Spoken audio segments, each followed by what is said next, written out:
हाय दोस्तों, welcome to my official channel Deepak pharmacist. आज की जो महत्वपूर्ण जानकारी है दोस्तों, वो कोविशील्ड वैक्सीन के साइड इफेक्ट के बारे में है और ये काफी चर्चा में भी है। जिस समय कोविड का कहर था उस समय यह महामारी एक विकराल रूप ले चुकी थी और उस समय इंडिया ने कई अन्य देशों में भी यह कोविशील्ड वैक्सीन सप्लाई की थी और उन देशों में भी यह समस्या एक आम समस्या हो गई है और इस वैक्सीन को लगवाने के बाद काफी लोग मर रहे हैं।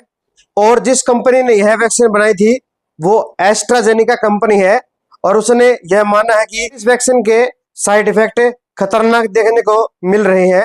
और दोस्तों, जब भी कोई वैक्सीन बनती है, चाहे वो टेटनस की वैक्सीन हो, चाहे वो रेबीज की वैक्सीन हो या फिर कोई भी अन्य वैक्सीन हो, जब भी यह वैक्सीन प्रयोगशाला में तैयार की जाती है, काफी साल तक इसके टेस्टिंग होती है, तब यह वैक्सीन मार्केट में आती है। लेकिन कोविड के दौरान क्या था कि दोस्तों, जो कोविशील्ड वैक्सीन बनी थी यह कुछ सालों में नहीं या कुछ महीनों में तैयार की गई थी और उन महीनों में वैक्सीन को लगाया गया अलग अलग रोगियों पे और कुछ सालों बाद इसके खतरनाक साइड इफेक्ट देखने को मिले हैं और रोगी इससे काफी मर भी रहे हैं। और ये बातें कोई झूठ नहीं है, ये कंपनी ने खुद कबूल किया है कि इस वैक्सीन को लगाने के बाद कुछ रोगी मर रहे हैं। लेकिन दोस्तों, कई क्वालिफाइड डॉक्टर्स हैं, उनका मानना है कि वैक्सीन का जो साइड इफेक्ट होता है वो 6 महीने के अंतराल में ही आ जाता है, वरना ये वैक्सीन सुरक्षित है। और इस कोविशील्ड वैक्सीन को लगाने के बाद लोगों की काफी मौतें हो चुकी हैं।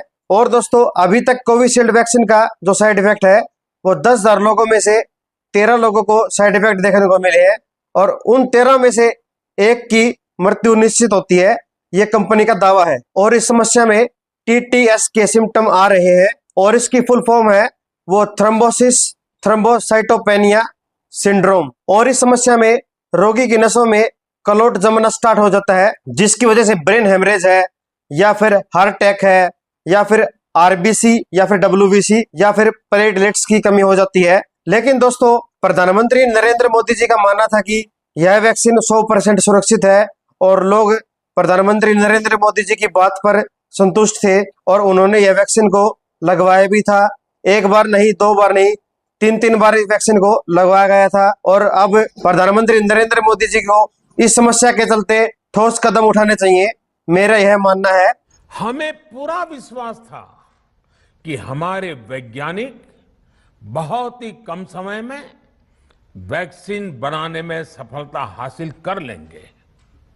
इसी विश्वास के चलते जब हमारे वैज्ञानिक अपना रिसर्च वर्क कर ही रहे थे, तभी हमने लॉजिस्टिक्स और दूसरी तैयारियां शुरू कर दी थी।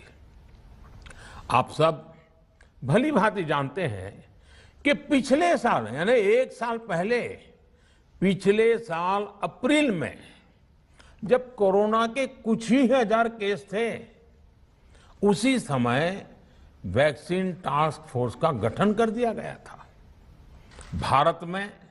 भारत के लिए वैक्सीन बनाने वाली कंपनियों को सरकार ने हर तरह से सपोर्ट किया।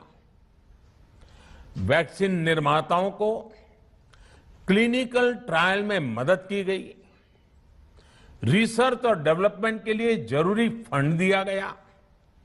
हर स्तर पर सरकार उनके साथ कंधे से कंधा मिलाकर चली। और प्रधानमंत्री नरेंद्र मोदी जी को आश्वासन देना चाहिए कि इस समस्या को जल्द ही सॉर्ट आउट किया जाएगा। इसके साथ में एक विशेष जानकारी रहती है दोस्तों, अगर आपको ऐसी समस्या का सामना करना पड़ रहा है तो आपको प्रतिदिन योग करना चाहिए। इसके अलावा आप प्रतिदिन सुबह सुबह उठकर मॉर्निंग वॉक करें या फिर आप हल्की हल्की रनिंग भी कर सकते हैं। इस तरीके से आप अपनी आदतों को सुधारें। अगर आपको ऐसी समस्या कोई भी हो रही है दोस्तों, तो सबसे पहले आपको डरना बिल्कुल भी नहीं है। आपको सुबह सुबह उठकर खाली पेट गिलोय, तुलसी और पपीता का एक अर्घ बनाना होता है और उसको खाली पेट पीना होता है दोस्तों। इसके अलावा आप अर्जुना की छाल का भी उपयोग कर सकते हैं।